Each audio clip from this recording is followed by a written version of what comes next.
Hello, everybody, and welcome to another episode of Attack the Baseline, a WNBA podcast where every episode we attack our baseline knowledge of the WNBA. We're back for part 3 of our League Snapshot series. As always, I'm John, joined with me, as always, by Kristen. How you doing? Good. We're back. We got another part. Today we're going to talk about the Mystics, the Dream, and the Dallas Wings.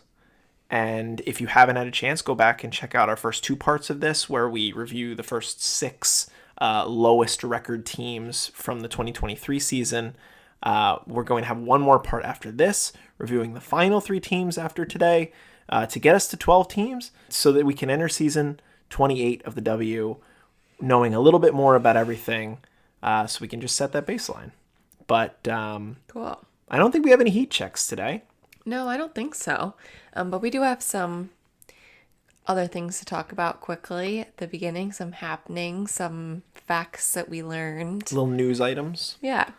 Well, first we watched the ABC interview with Brittany Griner. Yes. That came out. It came out on the 1st. So we're recording this on May 6th. It came out 5 days ago. It was a tough watch. It was a tough watch. Oh, yeah. It was like heartbreaking to watch. Mm-hmm. And just like learning about the conditions, it's just like disgusting, horrific, the conditions of those prisons. Oh, yeah. I definitely would recommend that people go and watch it and listen. Mm-hmm. I just hope, from what I got out of it, it just seems like she blames herself so much and has so much guilt for being arrested and ending up in prison. And I just hope that she can realize that it's just because the Russian government is like crazy war criminals. It's like not because of her. Like, Hot take. The pretty hot take there.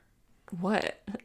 She shouldn't have been given 9 years. I'm joking. Okay. I'm joking. Yeah. No, she should not have faced the potential 10 to 20 for 0.7 grams of THC oil in a cartridge.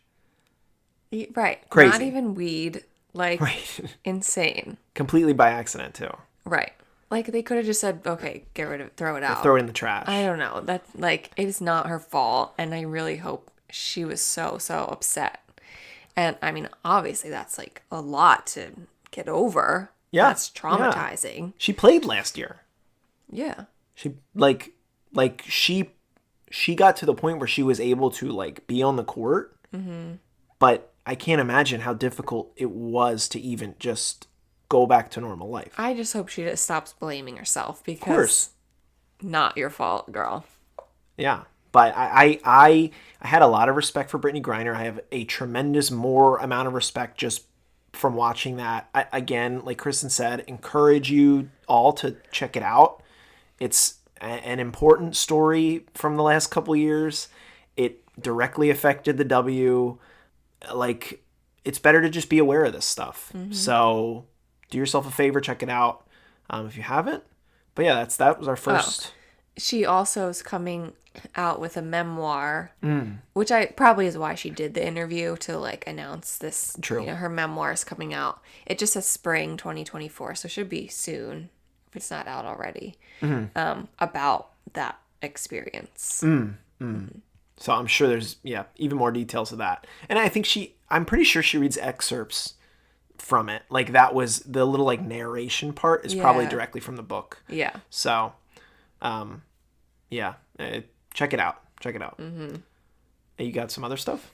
And then the other fact that I learned is that up until 2002, all of the W teams were owned by the NBA team of this city. Up until 2002? Yes. Okay.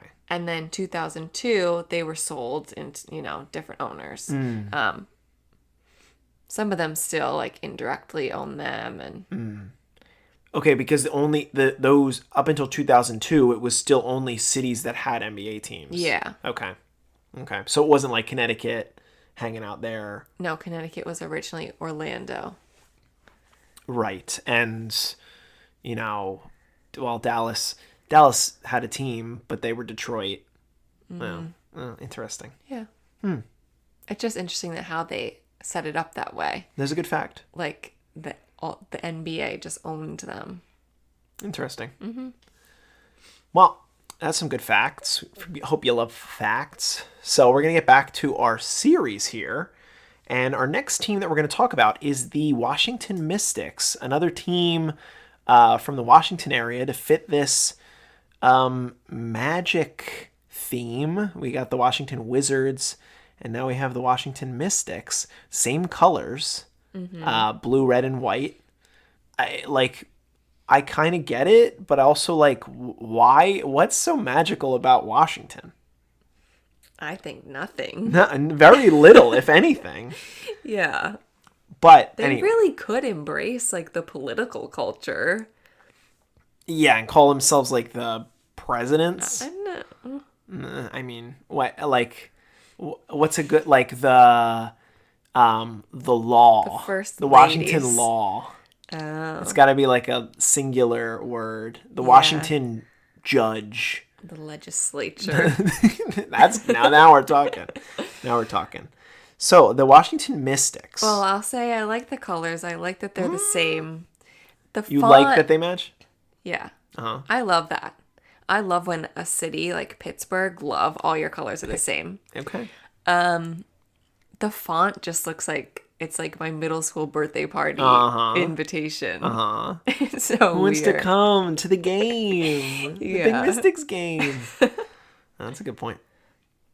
Well, let's learn about the Mystics. So the Mystics entered the league in 1998. They were one of the expansion teams that year under Abe Pullen, who was the owner of the Wizards, which lines up with the fact that you just told us. In their first year, the Washington Mystics had the worst record in the league. You want to guess how many wins they had? 4. 3. This is the new low point. 3-27. An insane. Can't imagine. No, I'm no I want to fun. follow. I want to follow the Mystics. Oh, they won literally 10% of their games. Mm-hmm. That's crazy. Yeah. That is insane.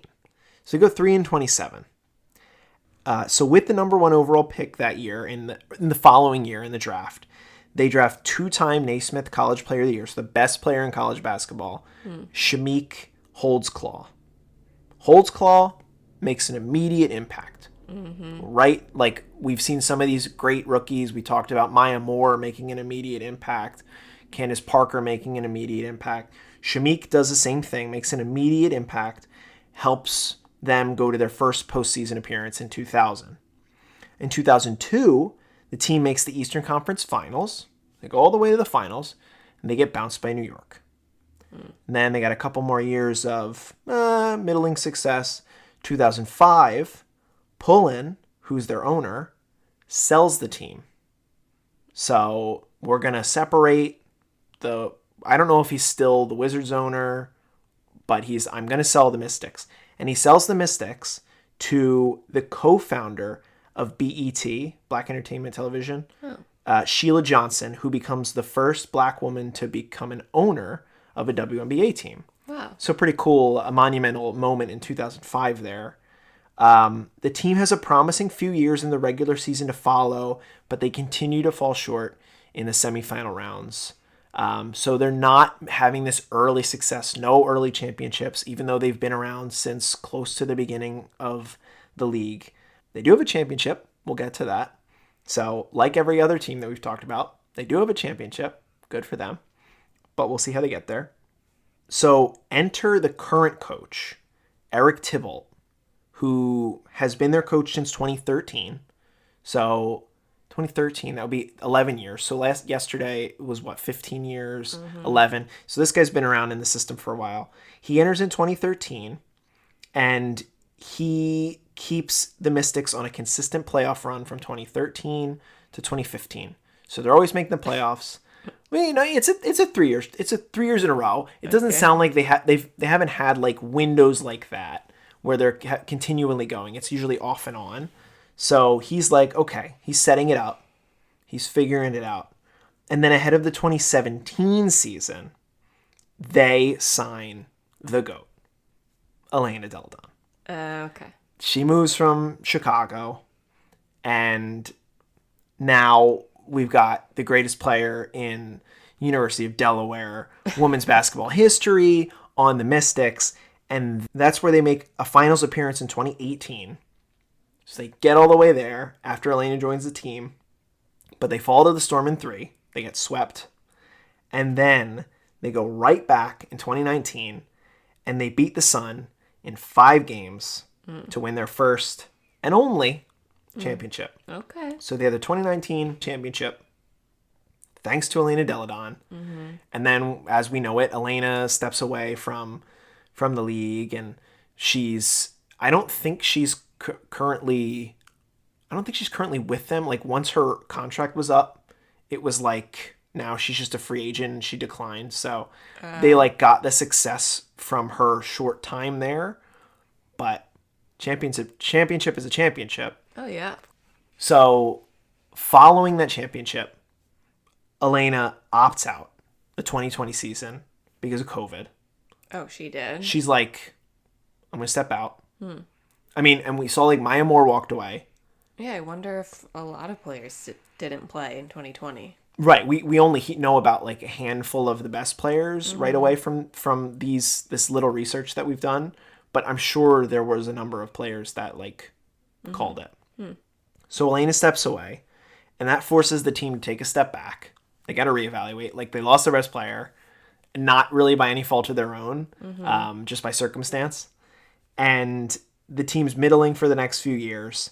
But now they're just hoping that a fresh rookie class can give them a little juice. But right now they're kind of in no man's land. Last year they went 19-21. They tied for the 5th best record with 3 other teams that went 19-21. So you're basically 500. They're basically the Washington Wizards. Oh. Okay. Kind of don't really have an identity, it seems, right now. They added some interesting international players.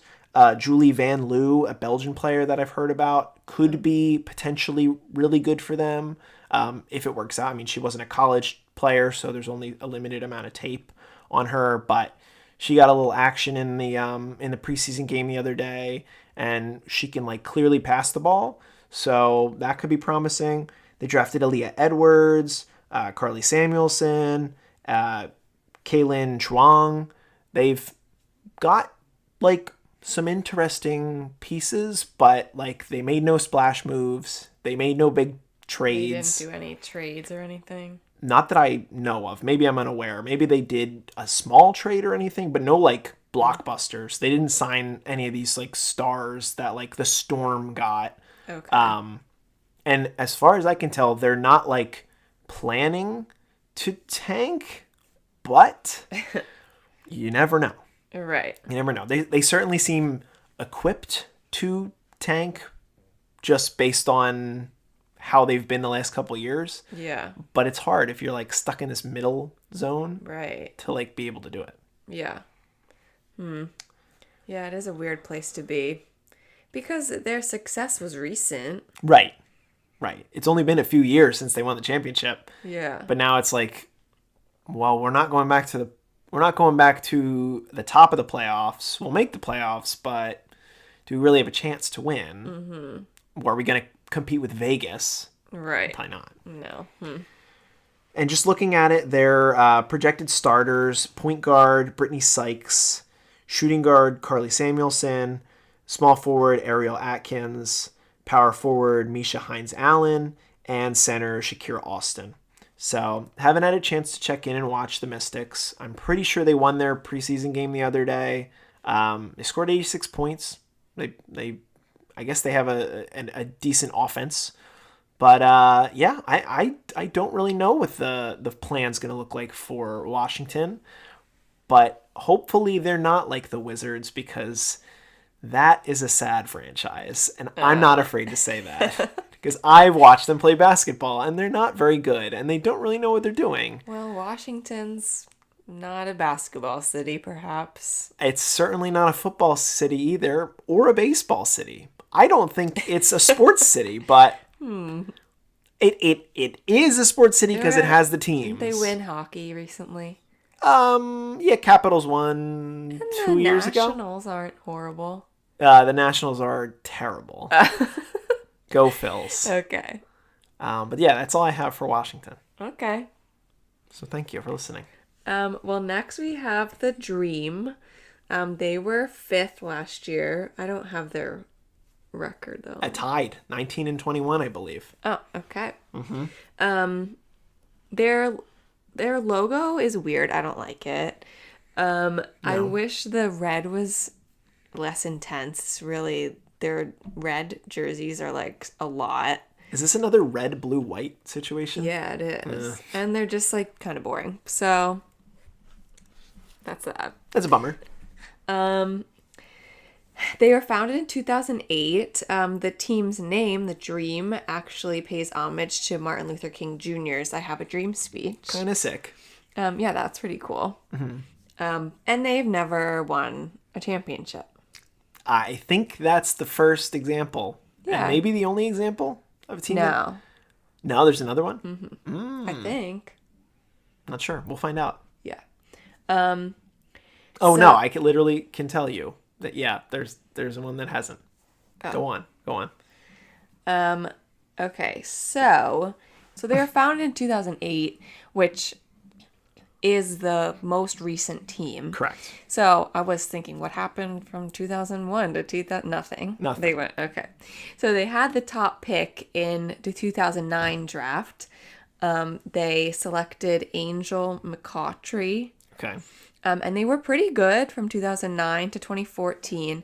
They won 3 Eastern Conference titles. Really? So they made the finals? They made the finals 3 times. Jeez.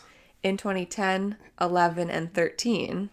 But we know who was good during that time. Minnesota won 2 of those. Right. So Dang. they were pretty good, just couldn't That's close so it out. brutal, though. 3 in 5 years, and you don't win any of them. Yeah. Well, another little tidbit. From 2011, the franchise was co-owned by Kelly Loeffler. If you recognize Kelly her name. Loeffler. She was a Republican who filled one of Georgia's U.S. Senate seats, was appointed. During the 2020 season, she said that she doesn't like how the league has been focusing on social justice movements. Great. Specifically criticizing Black Lives Matter, calling it a divisive political movement. Wonderful. So the players' union called for her removal from the league. Good. Get out of there. The players from the Dream and other teams began wearing T-shirts endorsing Raphael Warnock. Oh. That's who she was running yeah. against. Which he ultimately won. The runoff. That was the runoff? Yeah. That was a special election. Right. Wow. So in 2021, it was announced that the franchise was sold to another ownership group, and she is no longer part of it. Beat it, Bozo. Beat it. So See ya. Wow. Yeah. This year, they did do a lot of. They had a bunch of trades. They acquired, they didn't have trades. I guess they had 3 free agent signings. Jordan Canada. Okay. Which yes, we talked about Jordan Canada. Yep. Ariel Powers. Okay. And Tina Charles. Okay. All have been signed. They also drafted 3 players. Nadia Pooch. Right. She was the Australian player? Mm-hmm. And the first international player that was taken. That's cool. And Isabel Borlase and Matilda Villa. But they almost immediately released a statement saying all 3 of them aren't going to make the team. Really? Just not going to international play? Well, not all 3 of them. Some, perhaps 1 or 2. Okay. Not all of them. Why even bother saying that? I don't know. It's kind of a bummer. But the Dream are kind of scraping the bottom of the barrel this year. Okay. they probably don't be shocked if they sign some other players that get cut from other teams. Okay. Pick up the pieces. Yeah. They had 2 big issues last year. One of them being addressed by signing Jordan Canada. I guess they needed a better point guard. Okay. Which is good. But they don't have much size. They're small. And they're not great at defense. So. They should just tank. Why aren't people tanking? We're not going to find out. We're gonna know pretty quick who's tanking. Yeah. And I wouldn't be shocked if 5 teams tank. Why not? Yeah, go for it. I mean, I think if I had to guess of the teams we talked about, the first 3 not going to tank. Of the second 3, maybe. Well, the Sparks. The Sparks definitely are going to tank. I mean, the Lynx might tank. I don't know. So Atlanta should tank. Their projected starting lineup is point guard Jordan Canada, shooting guard Alicia Gray, small forward Ryan Howard, who is Ryan Howard? Yeah. Hell yeah. Philly's legend. She was the 2022 number 1 draft pick. And she was an all-star. Wait, 2022? Oh, 2022. Yeah. Okay, 2023 was Aaliyah. Aaliyah Boston. Okay. Aaliyah Boston. Got it. Power forward Nia Coffey, center Cheyenne Parker. So we'll see what happens. Okay. With the dream. Well, okay. So they've had a recent number 1 overall. Yeah. So they shouldn't tank too hard. No. Maybe she's not. They've just had some drama lately. Not the best vibes, I guess. Yeah. So they're just recovering. I get it. Things you got to work through. Interesting. Well, that's Atlanta for you. And our third team for the day is the Dallas Wings, formerly known as the Detroit Shock. So you can't know the Dallas Wings without learning about the Detroit Shock. So the Detroit Shock entered the team in 1998. So similar to the Mystics, they were one of the early expansion teams. And they existed in the league for 12 years. That's a long time to then move. I know. Not to be disbanded, not to be defunct, to be moved, to be relocated. I mean, you've got teams like the A's or the Raiders or like those are there for much longer as far as I can remember. So over those 12 years, the Shock won 3 championships. Wow. Yeah, 2003, 2006, 2008. And for their 12 seasons in Detroit, or after their 12 seasons in Detroit, the team moved to Tulsa. So they were the Detroit Shock, and then they were the Tulsa Shock for 6 seasons. Like Oklahoma City? Sure. Basically. Tulsa, Oklahoma. And in those 5 seasons that they were in Tulsa, they had 5 losing seasons in a row. And only the last season were they a playoff team. So pretty not good. No, pretty bad. Like, certainly didn't help them sticking in Tulsa. Like, maybe that was the idea that, like, oh, we can have an Oklahoma team. Like, we have the Thunder, because I can't remember the year that the Thunder moved. That might be a good thing to check, because maybe that's why Tulsa got a team. But right after that, the Shock are moved to the Dallas-Fort Worth area in Arlington, Texas, and become the Dallas Wings. 2008, Oklahoma City Thunder join Oklahoma City. So it makes sense that in 2009, there's the Tulsa Shock. So they took the Detroit team instead of moving the Seattle team. Right. Weird. I mean, it's weird, but, like, the Seattle team was successful. So well, I guess true. So was the Detroit team. Yeah. I don't know. I don't know what gets the crowd out. But the Seattle team, yeah, I don't know. I don't know. That is weird. That is a good point. Because ownership and everything, like what happened there, that I don't know the whole story about. So before we get too far away from the shock, the interesting thing to know is when they first started, their first 2 seasons were really bad. Like, they were not good.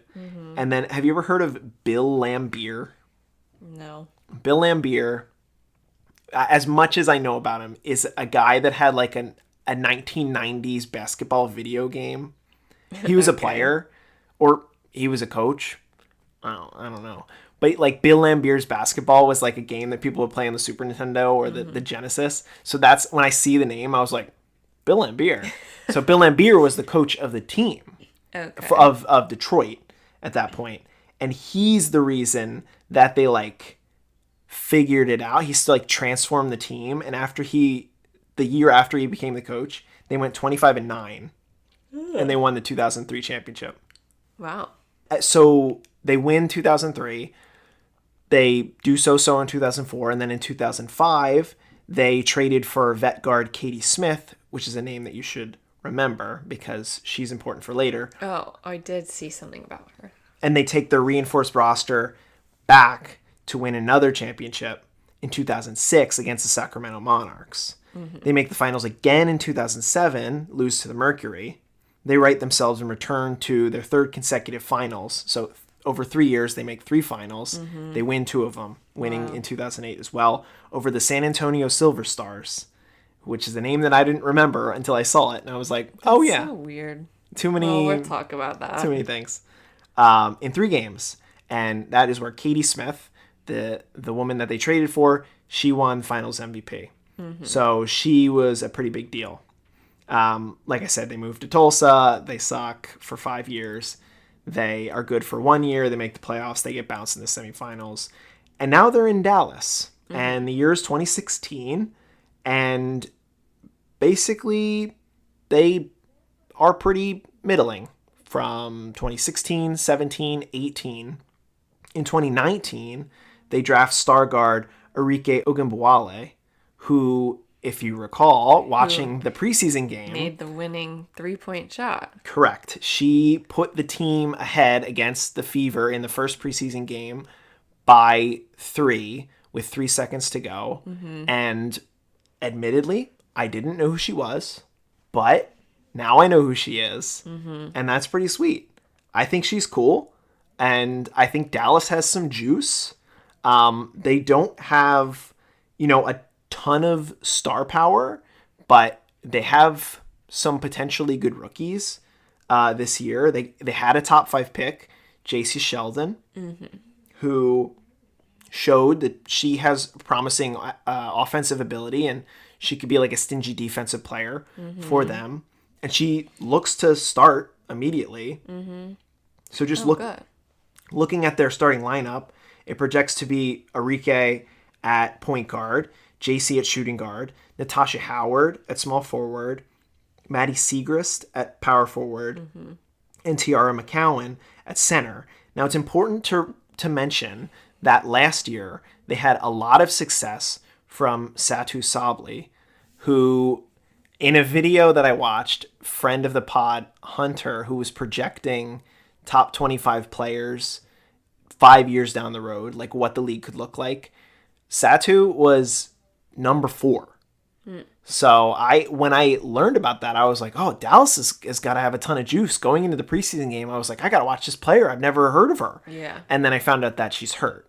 And that's tough. Like, and this whole year, she's going to be hurt. I don't think it's going to be the whole year, but certainly... It's only 3 months. Right. A significant amount of time. She won't be back for the Olympics. I mean, the Olympic break might help come back for maybe a playoff run. Yeah. Would be pretty cool.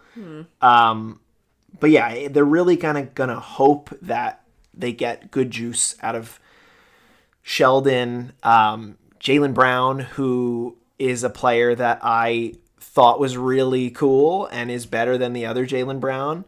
I think that if they get good energy out of those players, they've got a good amount of vets, like a good amount of veteran presence.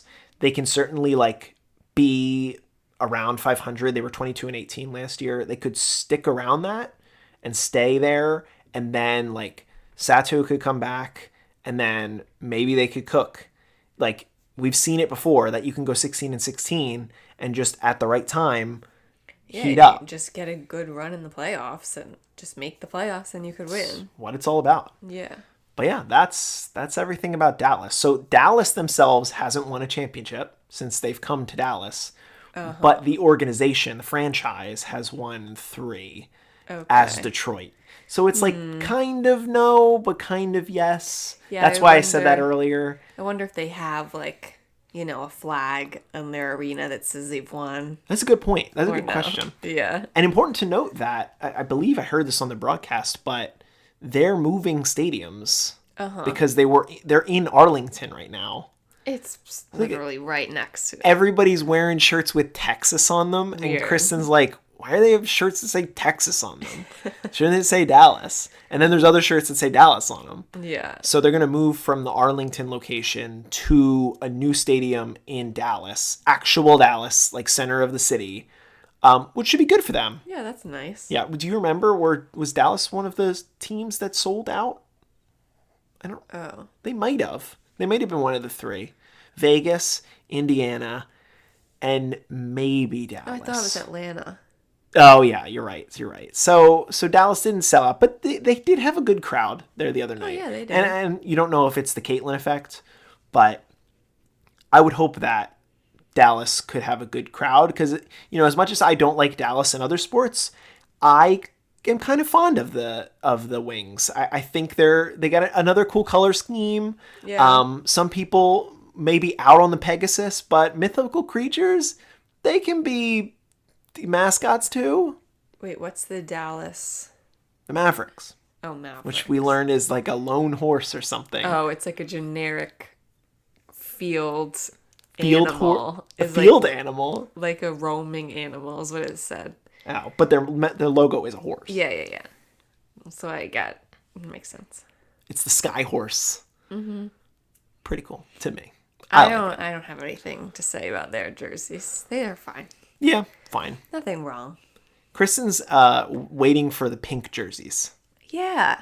I'm honestly shocked that none of the Rebel jerseys are pink. Or even have like just a pink detail. It's actually surprising that you say that because thinking about the Washington Mystics, like the Wizards had a pink, like cherry blossom jersey. Oh, that was their city edition. Yeah. So you would think that the Mystics would kind of like follow suit, maybe. They could have done that. No. Like this year, they have that. I think has been the same for the last 2 years. It's pretty cool. Kyle Kuzma always models it. I just feel like all the Barbie energy. Everyone loved that. Yeah. And I guess you're trying to market your teams. Like men will be buying jerseys, it's not just only women they're marketing to.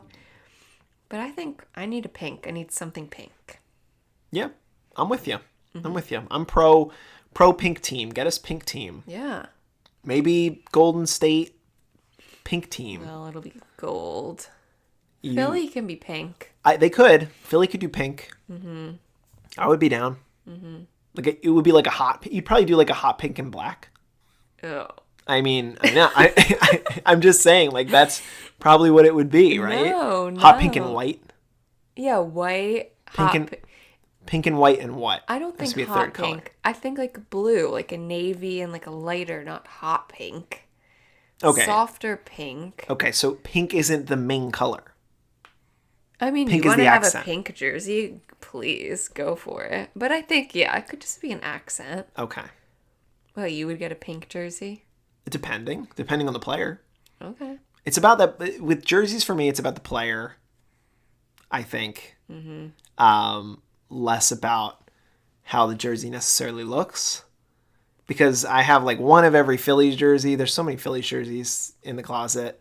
It's not about which type of jersey I get. It's like I get to wear that player. That's cool to me. Okay. So if Juju Watkins wants to be the first cool Philadelphia player, and we have a pink accented jersey, yes, I'll buy it. Perfect. We'll buy it in 2028. Good. Or whatever, 2029. Who knows? This is fun. I like the theoretical jersey talk because you're right. There should be a pink jersey. Yeah, there should. There should be like, I mean, I guess there's orange jerseys. There are colors that they're not hitting. We don't need more like red, blue, white. Who cares about red and yellow? Ugh. Enough. I wish the Sparks did pink instead of yellow. They definitely could have. They should have done that. Mm-hmm. Pink and purple. Or like teal. Their whole website is like teal and purple. They should have done teal. Very California. Yeah. No, I don't know. I don't know. We're just trying to have fun. Yeah, we're just trying to have fun. Let's just have fun jerseys. Why are we being so boring? Let's just have sun jerseys, The Suns jerseys are sweet. we'll talk about that Yeah. in our final part of this series. We'll get to that next time, so you hear that. Look, if you enjoyed this episode, if you want to let us know if you found something that we said that was wrong, you can send us an email, attackthebaseline@gmail.com. You could reach out to me on Twitter at pigeonhat, PIDGEONHAT. Kristen's also on Twitter. Kristen Barber _ Yeah, hit her with that. Give her a follow. She's always chronically online now, learning about the W. Yeah. In a good way and a bad way sometimes. Whether I like it or not. Whether she likes it or not. And we'll be back soon to close out the series ahead of the season. But thank you guys for listening. I'm looking at the baseline. I'm attacking it. Mm-hmm. And we'll be back with our part 4 of this series. But thank you again for listening. Hey. We appreciate you. Bye.